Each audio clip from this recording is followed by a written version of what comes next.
Tuhan bersamamu. Dan bersama rohmu. Inilah Injil suci menurut Santo Yohanes. Dimuliakanlah Tuhan.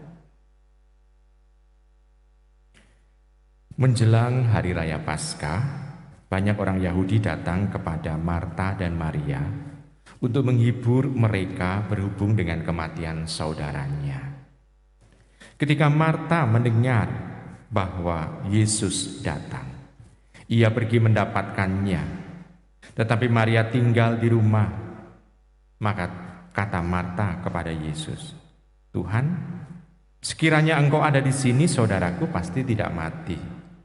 Tetapi sekarang pun aku tahu bahwa Allah akan memberikan kepadamu segala sesuatu yang engkau pinta kepadanya."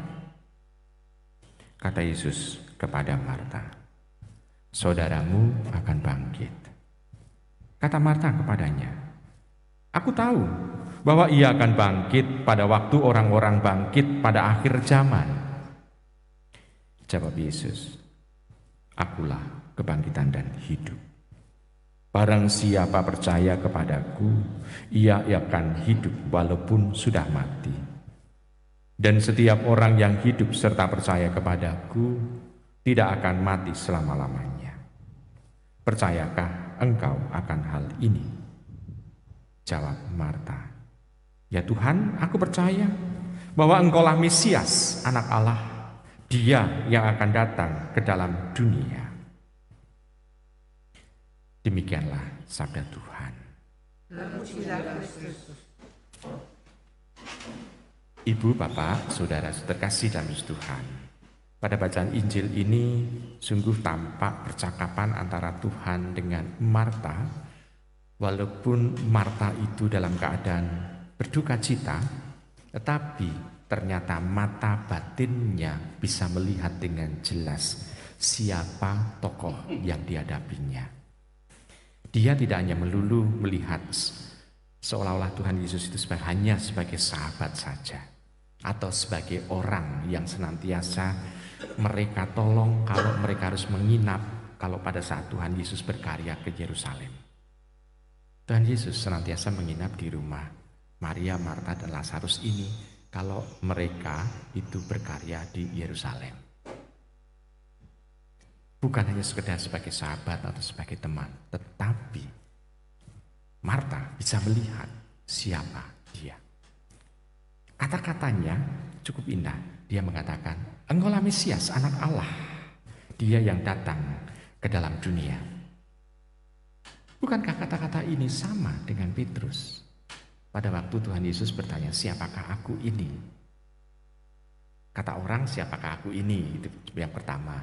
Lalu yang kedua, "Siapakah aku ini menurut engkau?" Petrus menjawab, "Engkau adalah Mesias, Anak Allah yang hidup." Kata-kata yang sama.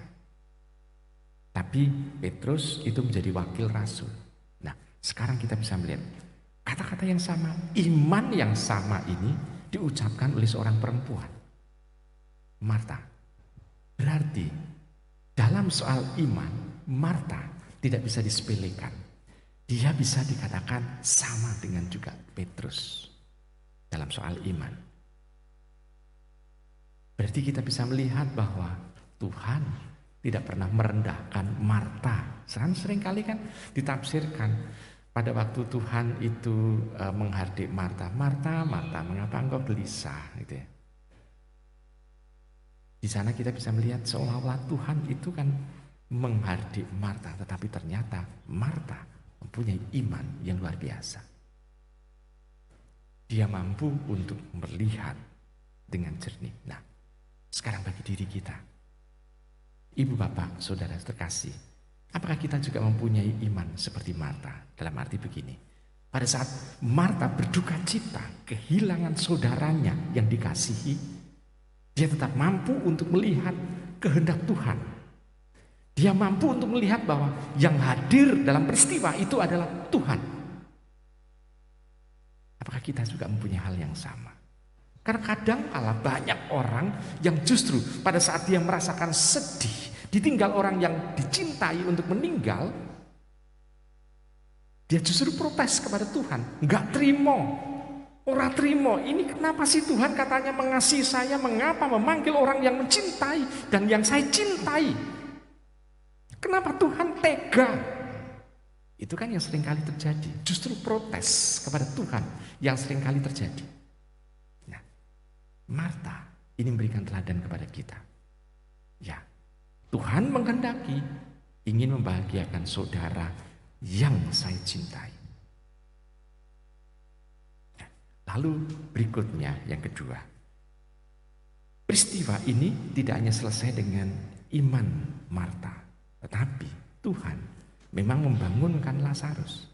Tetapi dasar membangunkan Lazarus bukan karena Tuhan pertama-tama cinta kepada Lazarus, tetapi Tuhan memperhatikan hidup Maria, Marta selanjutnya. Karena mereka bersaudara, 3 bersaudara itu yang laki-laki meninggal, maka yang 2 orang perempuan itu siapa yang menjaganya?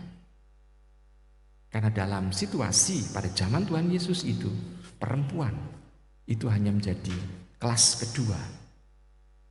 Maka butuh yang menjaga mereka. Lazarus dihidupkan. Nah, ibu bapak, saudara terkasih. Jadi Tuhan melihat karena iman yang besar dimiliki oleh Maria dan Marta. Ya, lebih ditampakkan kalau pada Injil ini adalah Marta. Kita bisa melihat Tuhan punya belas kasih. Tuhan ingin juga menjaga selama Maria dan Marta itu hidup di dunia ini dengan menghidupkan Lazarus. Supaya ada yang menjaga di mata masyarakat pada waktu itu. Nah, ibu bapak, saudara terkasih dalam Tuhan. Dengan demikian kita juga bisa melihat iman itu ternyata bisa membantu kita untuk berjaga, siap sedia, waspada dalam menjalani kehidupan. Tuhan menginginkan supaya kita mempunyai iman seperti Marta juga. Semakin dalam iman itu, semakin mampu untuk bisa melihat dan merasakan penyelenggaraan Tuhan. Tuhan yang menyelenggarakan hidup tidak akan menyia-nyiakan kehidupan orang itu, tetapi juga akan menjaganya sehingga kehidupan orang itu bisa terjamin. Nah, ibu bapak, saudara terkasih, apakah kita juga mempunyai iman seperti itu? Yaitu berani untuk memberikan dalam kehidupan kita penyelenggaraan Tuhan. Tuhan mau mengarahkan kemana? Kita apakah berani untuk mengatakan seperti itu? Marta berani, mengapa kita tidak? Selamat merenungkan.